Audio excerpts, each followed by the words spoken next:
He waited too long, there is no doubt in my mind about it, but now it is what it is. We have been overly cautious, unnervingly indecisive. This thing melted down. I wish it had acted sooner. Members of Congress getting what they wanted from the Obama administration, but not quite getting it fast enough. Well, you know what? We are always at warp speed here at Top Line, which starts right now.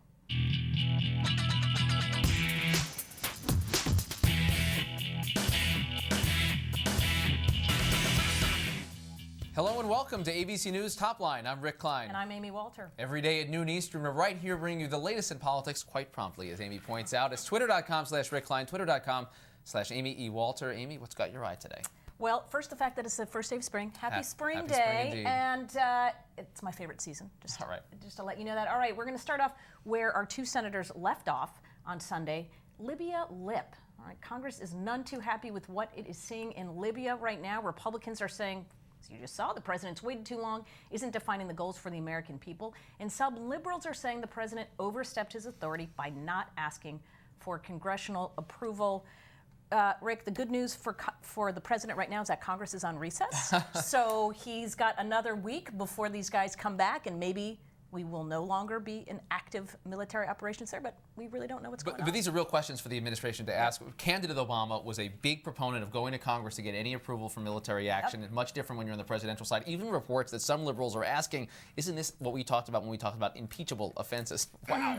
Next up today, it is Pawlenty exploring. Tim Pawlenty is going on Facebook this afternoon to announce something absolutely shocking, a presidential exploratory committee. This is, of course, an enormous development that will no doubt draw all of the news coverage in this entire cycle. I guess, though, this is something you have to do. You do it at some point. Yes. They choose this. This is the time. First day of spring, you spring into a candidacy. Oh, I like that. And remember, who got the most attention for doing this, of course, was Hillary Clinton. When she said it, she was in it.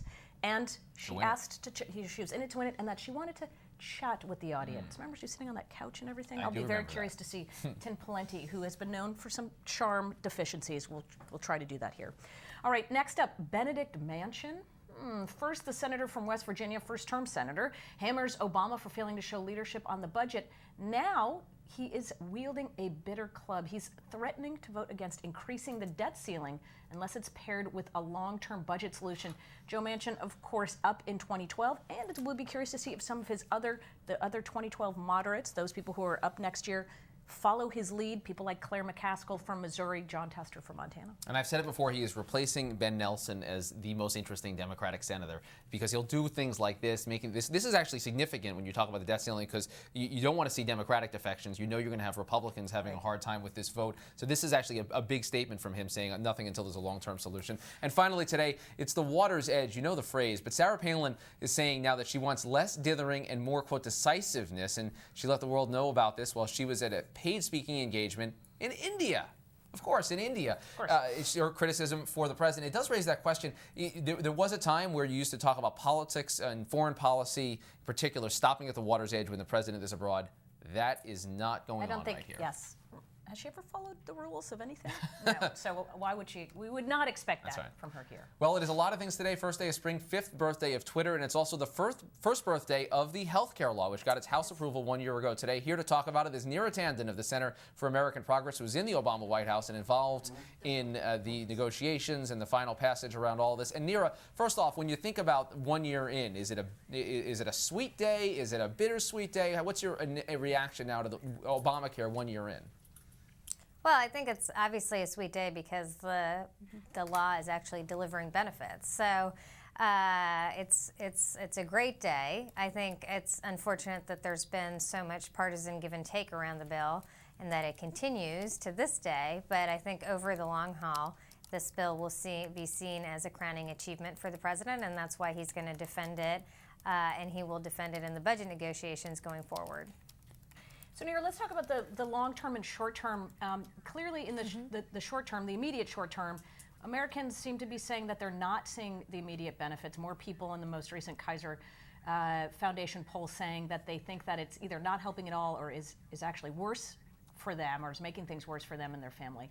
What does the Obama administration need to do between now and 2012 to let people know that this is, as you said, helping people? Well, I think you're seeing a lot of people those people who are saying that the bill actually is hurting them are confusing, what's happening in healthcare overall, rising premiums, with what the bill did. And I think that's a big challenge for the president. And over the next year or two, he really does need to communicate more about what the bill is actually doing and what its benefits really are. We always knew that the legislation, it would benefit people, but that number would be start small and grow. And I think over the course of the next year, you'll see people who are benefiting slowly from the insurance protections. Now in 2014, 2013, and as we get closer to that, that's when you'll see the real meat of the legislation kick in.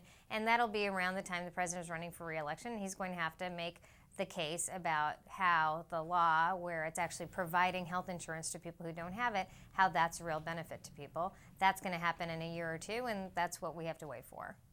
Neera, I'm interested in your take on how this coincides with the political calendar. We heard a lot of Democrats early on saying, yes, Democrats will campaign on this in 2010. None did, just about none. There were no one in a significant or a serious race who used this as a selling point. Will that be different in 2012? Will you see the president, will you see Democrats running for Congress say, look, this is something good that we did for the American people? Will it be in their campaign ads? Well, I think the president will have to campaign on this. He's going to take attacks from the right on this, and he's going to have to defend the legislation. I think he's prepared to do that.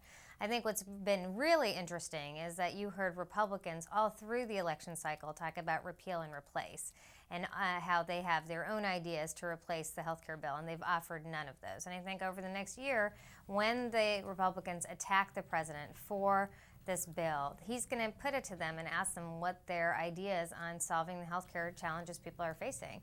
And they're not going to have any. And if that's the case, if they continue to not have any ideas, I think that will be an actually rich discourse. Right now, it's just the president taking attacks. The Republicans have felt no ownership to put new ideas on the table. And when you're fully engaged in a campaign cycle and a campaign with a presidential cycle, you cannot just attack. You actually have to put ideas forward to say what you'll do. And I think that will be a richer discourse for the president, and he'll have more ammunition in his pocket to take the Republicans on. Neera, I want to bring, a little something about politics, and talking about Republicans for a second. Little SAT question here for you. Mitt Romney is to health care as Hillary Clinton is to Iraq in the primary process. Do you agree with that statement? I try not to relive Iraq and Hillary too often, but let me just say that I think Mitt Romney should be proud of his role in ensuring that Massachusetts was the first state to offer health care with an individual mandate, and that it will be hard for him to run away from that, and he might want to spend more time embracing his signal achievement as governor. And I have a feeling if it ever got there, President Obama may be among those saying, you should be proud of this. Mitt, final question here. The last year, we've seen the numbers, and Amy referenced them. We have not seen things move significantly. From a messaging standpoint, from a political standpoint, where do you think you'd go back and say, this is what we should have done in terms of conveying? Where has this gone wrong, and what's the lesson for the future? Look, I think that the tragedy of this debate really is that the fact that Republicans spent a long time lying about the legislation, death panels, et cetera, saying the bill did a lot of things that it didn't do. And as we all know in politics, that kind of rhetoric can really move the debate. And if anything, we should have taken those debates on faster and harder and disputed them more quickly. And I think the challenge is that we have a situation where there are people who are receiving the benefits of the legislation. The benefits are actually working for people, but in their minds, people just have this broad sort of negative haze with the bill. Again, when you ask people about the specifics of the legislation and you pick out the pieces, everyone loves pieces of the bill. It's the bill overall that has been tarnished and really tainted by Republicans, and that is an unfortunate thing because overall, that's a problem for the president politically. But in terms of the legislation, what it's doing, it's actually offering benefits to people. Those are important. More and more people will get those benefits. And over the course of how it goes, you'll see that I think the legislation, the piece of the legislation will remain popular. All right, Neera Tanden from the Center for American Progress, thanks for being here, and for a happy birthday, I guess, such as it is. Thanks.